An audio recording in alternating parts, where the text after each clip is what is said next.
Selamat pagi pemirsa, apa kabar Anda di pagi hari ini? Senang sekali saya Heri Orun kembali menjumpai Anda dalam Berita Papua. Sejumlah informasi pilihan dan teraktual telah dirangkum tim redaksi kami. Berikut 3 berita utama kami sajikan untuk Anda.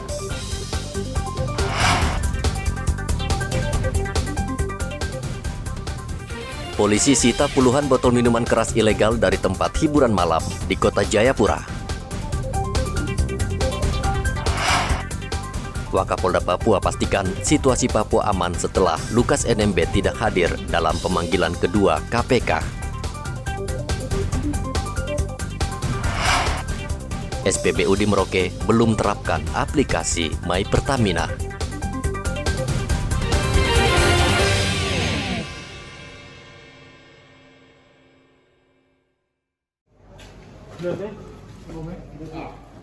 Polres Jayapura menyita puluhan botol minuman keras impor berbagai merek dari tempat hiburan malam di Entrop, Kota Jayapura.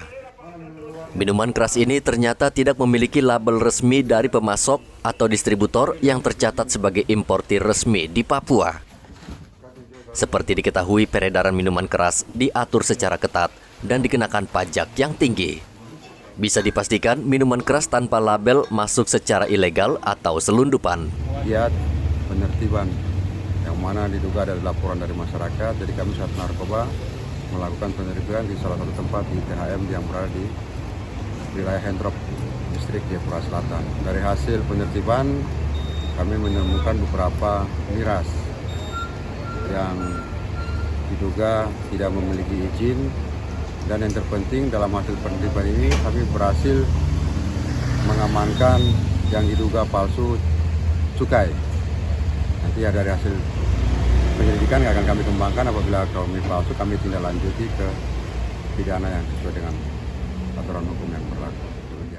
Saat ini minuman keras tersebut masih diamankan di Mapolres Jayapura.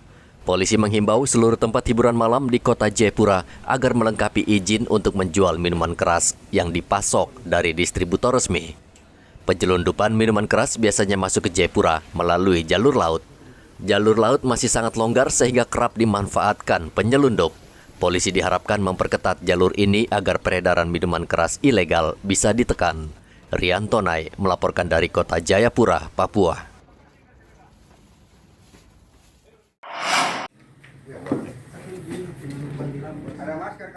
Polresta Jayapura menggagalkan penyelundupan ganja di Lembaga Permasyarakatan Kelas 2 Abepura.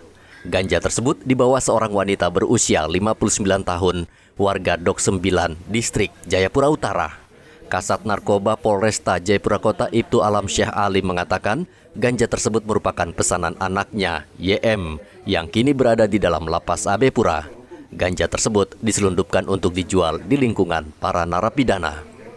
SM ini diduga telah mengantarkan paket yang berupa narkotika jenis ganja dan dimasukkan ke dalam lapas di Abepura.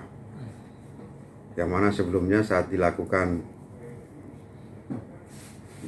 pemeriksaan di dalam noken yang sekarang dijadikan barang bukti, ditemukan barang bukti 1 kliper kecil narkotika jenis ganja. Setelah dilakukan pengembangan, narkotika tersebut diperoleh dari sebuah warga negara asing yang berinisial BP yang saat ini masih buron, yang mana jenis ganja tersebut akan dijual di dalam dalam lapas. Dari hasil pengembangan kami telah menetapkan 2 orang tersangka. Yang pertama Ibu SM sendiri selaku orang tua dari YM alias M, yang mana sebelumnya sudah menjadi napi dalam kasus pencurian, yang menjadi warga binaan lapas. Dan yang kedua Ibu SM sendiri sudah jadi tersangka. Untuk barang buktinya sendiri setelah dilakukan penimbangan itu seberat 58,72 gram.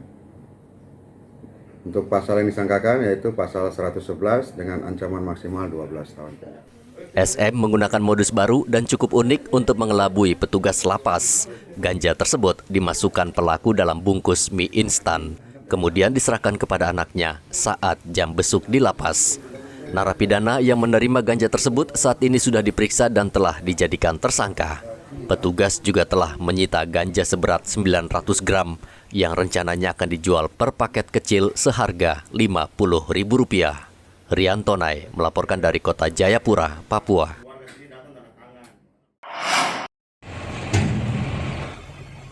Wakapolda Papua mengecek kendaraan dan alat khusus milik Direktorat Samapta Polda Papua yang bertempat di lapangan apel Mako Polda Papua Senin kemarin. Pengecekan tersebut bertujuan untuk kesiapan menghadapi kejadian atau unjuk rasa yang saat ini tengah marak terjadi terkait kasus dugaan korupsi Gubernur Papua Lukas NMB. Kendaraan dan alat-alat yang diperiksa antara lain mobil meriam air, kendaraan pengurai, kendaraan barikade, dan 1 unit drone. Sejauh ini situasi di Jayapura aman dan terkendali. Tidak ada massa pendukung Lukas NMB yang memblokir jalan menentang panggilan kedua KPK untuk memeriksa Lukas. Kendati demikian, Polda Papua menyiagakan 1.800 aparat beserta kendaraan taktis untuk mengantisipasi kejadian. Selama ini semua masih berjalan kondusif. Namun demikian kita juga mempersiapkan personil dan peralatan. Karena itu hari ini juga kita langsung cek ulang, cek dan cross check berkaitan dengan perlengkapan kesiapan peralatan yang akan kita gunakan. Dan alhamdulillah semua berjalan dengan baik. Mudah-mudahan nanti kalau pas saat dibutuhkan sudah siap pakai semua. Situasi semua masih berjalan normal. Kami tadi keliling mulai kemarin sebenarnya kita keliling semua berjalan normal, tidak ada hal menonjol. Baik itu di lingkungan kediaman maupun wilayah hukum Polda Papua secara menyeluruh. Jadi tidak ada hal-hal yang menonjol yang berkaitan dengan pemeriksaan akan adanya surat panggilan Gubernur yang kedua. Ini kalau situasinya masih landai ya kita standby saja sambil menunggu informasi yang berkembang. Mudah-mudahan semua berjalan seperti ini, jadi kita juga termasuk masyarakat akan merasakan kenyamanan, keamanan dan kedamaian. Polda Papua juga menyiapkan personel BKO dari luar jika situasi membahayakan ketertiban umum. Ribuan pendukung Lukas NMB sebelumnya membentengi rumah Lukas NMB. Mereka menentang KPK memeriksa Gubernur Papua karena dianggap tindakan kriminalisasi.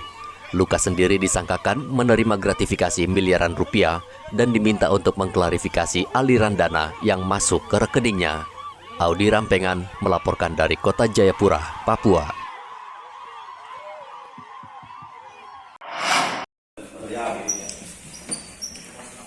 Direktorat Polairut Polda Papua Barat berhasil mengungkap perdagangan satwa yang dilindungi. Polairut menyita 16 satwa, yakni 15 ekor burung kasturi kepala hitam dan seekor kakatua hitam. Selain itu, petugas juga menangkap seorang warga yang diduga pemilik ke-16 satwa tersebut yang rencananya akan menjualnya ke luar Papua.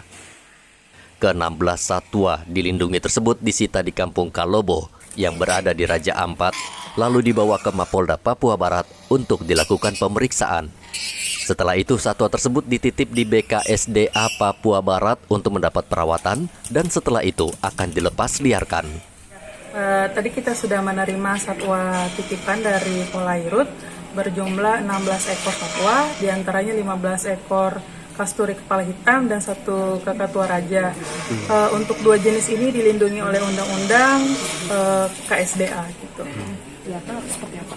Untuk sementara karena kasus lagi ditangani dari kita pihak Balai Besar KSDA Papua Barat hanya sebagai dititip rawat satwanya gitu.